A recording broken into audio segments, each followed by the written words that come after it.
ગ્યાસુદ્દીન શેખને ભાજપના ઉમેદવાર ગુલામ રસૂલનો જવાબ। ગ્યાસુદ્દીન શેખ મુસ્લિમ સમાજને ગેરમાર્ગે દોરતા હોવાનું કહેવું છે ગુલામ રસૂલનું। ગ્યાસુદ્દીન શેખ ખોટા ભડકાઉ ભાષણ આપે છે। ભાજપે ટિકિટ આપી છે તો કેમ ના લડીએ, એવું નિવેદન આપ્યું ગુલામ રસૂલે। રાધનપુર મ્યુનિસિપાલિટી 5 નંબરના વોર્ડનો ઉમેદવાર છું અને મારે એક મેસેજ આપવા છે મુસ્લિમ સમાજની અંદર કે આપણે હિન્દુ મુસ્લિમ ભાઈચારાથી રહીએ છીએ રાધનપુરની અંદર।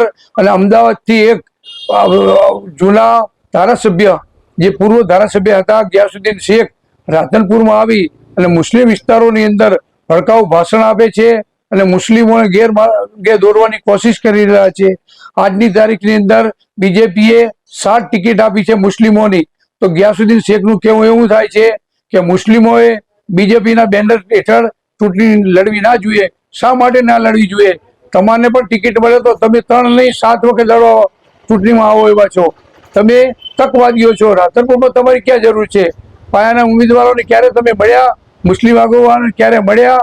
2-5 આગેવાનોને મળીને તમે નીકળી જાઓ છો। આવો અમારી પાસે, અમારી વેદનાઓ શું છે એ જાણો તમે, પછી અમે બીજેપીમાં જોડાયા છે એ તમને ખબર પડશે।